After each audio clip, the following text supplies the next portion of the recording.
SIR special intensive revision வாக்காளர் திருத்த பட்டியலுக்கு எதிராக தாவேகா தலைவர் விஜய் அவர்கள் கண்டனம். இதுக்கு எதுக்கு நம்ம தலைவர் விஜய் அவர்கள் வந்து கண்டனம் தெரிவிக்கிறாரு? இதனால என்ன அஃபெக்ட் ஆகும் அப்படின்னு சொல்லிட்டு பார்த்தீங்கன்னா, SIR மூலியமா நிறைய உண்மையான வாக்காளர்களை நீக்கப்பட்டு ஒரு ஃபேக்கான வாக்காளரை வந்து சேர்க்கறதுக்கான வாய்ப்புகள் அதிகமாக இருக்குது. நம்ம தமிழ்நாட்டில் மொத்தம் 6,30,00,000 வாக்காளர்கள் இருக்காங்க. இவங்க எல்லாரையுமே வெறும் 30 நாளில் எப்படி வந்து வெரிஃபை பண்ண முடியும் அப்படின்ற விஷயம் தான் இங்கே பெரிய கேள்விக்குறியா இருக்கு. லாஸ்ட் எலெக்ஷனில் பார்த்தீங்க அப்படின்னா பீகாரில் நடந்த SIR மூலியமா கிட்டத்தட்ட 60 லட்சம் வாக்காளர்களை அவங்க வந்து நீக்கியிருக்காங்க அப்படின்றத சொல்லப்படுது. இதில் உச்சநீதிமன்றம் ஆதார் கார்டை வந்து குடியுரிமை டாக்குமெண்ட்டாக வந்து எடுத்துக்கலாம் அப்படின்னு சொல்லி சொன்னதுனால மறுபடியும் அதை வேலிட் பண்ணி 21 லட்சம் வாக்காளர்களை மறுபடியும் வந்து சேர்த்துருக்காங்க. இந்த மாதிரி பண்ணுறதுனால இப்போ ரூலில் இருக்க பார்ட்டிஸ் வந்து அப்படின்னா எலெக்ஷன் கமிஷன் உதவியோட சேர்ந்து ரொம்ப ஏழைப்பட்ட மக்கள், அது மட்டும் இல்லாமல் மைனாரிட்டி பீப்புள், லொகேஷன் சேஞ்ச் பண்ணவங்க, இப்படி எல்லாரோட ஓட்டர்ஸையுமே வந்து நீக்கிறதுக்கான வாய்ப்பு அதிகமாக இருக்கு. ஸோ இப்போ நம்ம தமிழ்நாட்டில் வந்து SIR வந்து அமல்படுத்தியிருக்காங்க. ஸோ வாக்காளர்கள் வெரிஃபை பண்ணுற ப்ராசஸும் வந்து போயிட்டே தான் இருக்கு.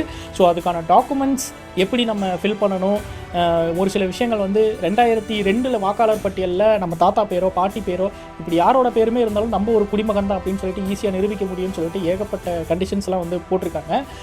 நம்ம தலைவர் விஜய் அவர்கள் நம்ம தாவேக்காக இருக்கக்கூடிய உறுப்பினர்கள் கிட்ட சொல்லியிருக்காரு. என்ன அப்படின்னா, உங்களோட தொகுதியில் இருக்க மக்களுக்கு SIRல என்ன மாதிரியான சந்தேகங்கள் வந்தாலும் சரி அவங்களுக்கு உதவி பண்ணுங்க அப்படின்னு சொல்லிட்டு சொல்லியிருக்காங்க. உங்களோட தொகுதியில் இருக்க தாவேக்கா உறுப்பினர்களை போய் பாருங்க, அவங்க உங்களுக்கு கண்டிப்பாக வந்து ஹெல்ப் பண்ணுவாங்க. ஸோ இப்போ SIRல பார்த்தீங்கன்னா நீங்கள் இந்தியனோட சிட்டிசன் தான் அப்படின்றத ப்ரூவ் பண்ணுற மாதிரி ஒரு 13 டாக்குமெண்ட்ஸில் எதையாவது ஒன்று நீங்கள் காமிச்சு ப்ரூவ் பண்ணிக்கலாம். இதில் வந்து முக்கியமாக ஆதார் கார்டு வந்து பார்த்தீங்கன்னா குடியுரிமை சான்றிதழை வந்து ஏற்றுக்கப்படாது அப்படின்னு சொல்லிட்டு சொல்லியிருக்காங்க. இப்போ நீங்கள் கமெண்ட்ல சொல்லுங்க, இந்த SIR வந்து தமிழ்நாட்டுக்கு தேவையா?